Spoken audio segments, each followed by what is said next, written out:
भारताने न्यूझीलंडवर दणदणीत विजय मिळवत चॅम्पियन्स ट्रॉफीवरती आपलं नाव कोरलेलं आहे। संपूर्ण पुण्यात नाही तर पूर्ण देशभरामध्ये प्रचंड उत्साहाचं वातावरण असलेलं पाहायला मिळतंय। माझ्याबरोबर काही क्रिकेट प्रेमी आहेत। प्रचंड धाकधूक होती, काय होईल काय नाही असं सगळं वातावरण झालेलं होतं। फायनली मॅच जिंकली, कसं वाटतं? अतिशय आनंदाची बातमी आहे की आज भारत चॅम्पियन्स ट्रॉफी जिंकली आहे। मागच्या वेळेस 2011 साली आपण चॅम्पियन्स ट्रॉफी जिंकली होती, तर तब्बल 14 वर्षांनी आज आपण भारताने चॅम्पियन्स ट्रॉफी उचलली आहे, तर अतिशय आनंदाचं वातावरण आहे। एकदम आनंदाचा क्षण आहे की चांगलं वाटतंय की भारताचा संघ चॅम्पियन्स ट्रॉफी एवढं जिंकलेला आहे। कारण 2023चा वर्ल्ड कप म्हणा, 2019चा वर्ल्ड कप म्हणा, ती एक दुखापत होती की भाई जिंकलो नाही, ती एक पाहिजे होती, आयसीसीची ट्रॉफी पाहिजे होती घरामध्ये। तर आता चांगलं वाटतंय की ती आली आहे। तुझा आवडता प्लेअर कोण आणि रोहितच्या इनिंग बद्दल काय वाटतं? रोहितची इनिंग ऍक्च्युली पूर्णपणे नाही, थोडं करून मी पाहिली, पण चांगली खेळलाय। आणि असं पर्टिक्युलर कोणता आवडता प्लेअर नाहीये माझा, पण तरी मला वाटतं विराट कोहलीने एक संघामध्ये चांगलं खेळणं केलं। आज तो चालला नाही, पण ओव्हरऑल टुर्नामेंटमध्ये प्रयत्न खूप चांगले केले त्यांनी खेळण्यामध्ये। तर मला वाटतं की एक विराट कोहली चांगला प्लेअर आहे। काय वाटतं तुमचा फेवरेट प्लेअर कोण आणि कुणाची इनिंग सगळ्यात जास्त? या सगळ्या ह्याच्यात सगळ्याच टीम महत्वाची असते, पण सगळ्यात जास्त विराट खूप आवडला। आज विराटने जर खेळला असतं तर अजून आपल्याला लवकर मॅच जिंकता आली असती, पण चला खेळ असतो त्यामुळे विकेट गेली तरी पण मॅच हातात आलेली आहे। गडाला पण सिंह गेला, आपल्याकडे काहीच प्रॉब्लेम नाही, त्यामुळे आनंदाचा आणि जल्लोषाचं वातावरण कायम राहिलेलं आहे।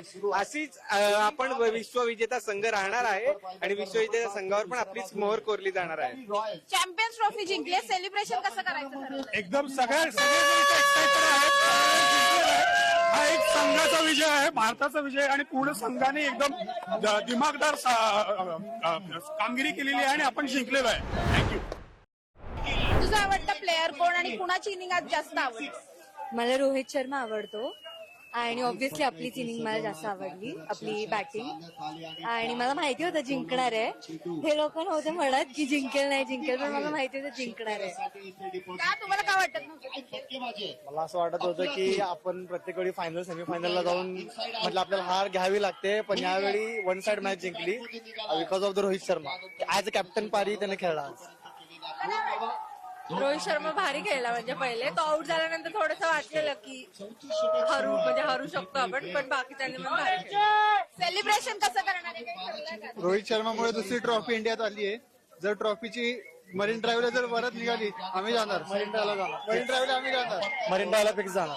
नक्कीच आपण बघतोय की या सगळ्या क्रिकेट चाहत्यांमध्ये इतकं उत्साहाचं वातावरण आहे की जर या चॅम्पियन्स ट्रॉफीची मरीन ड्राईव्हला जर मिरवणूक काढली, जशी भव्य दिव्य मिरवणूक या आधी सुद्धा निघालेल्या आहेत, तशा पद्धतीची मिरवणूक काढली तर त्या ठिकाणी सुद्धा जाऊन या सगळ्या आनंदात सेलिब्रेट करणार आहोत, जल्लोषामध्ये सहभागी होणार आहोत असं सांगताना हे सगळे जे क्रिकेटचे चाहते आहेत ते पाहायला मिळत आहे। त्यामुळे पुण्यामध्ये अतिशय आनंदाचं वातावरण आहे। रस्त्यांवरती बाहेर फिरून सगळी तरुणाई जी आहे ती जल्लोष साजरा करताना पाहायला मिळते आणि असंच वातावरण संपूर्ण देशभरात असलेलं सुद्धा पाहायला मिळतंय। कॅमेरा पर्सन निलेश सह समृद्धी जाधव, टॉप न्यूज मराठी, पुणे।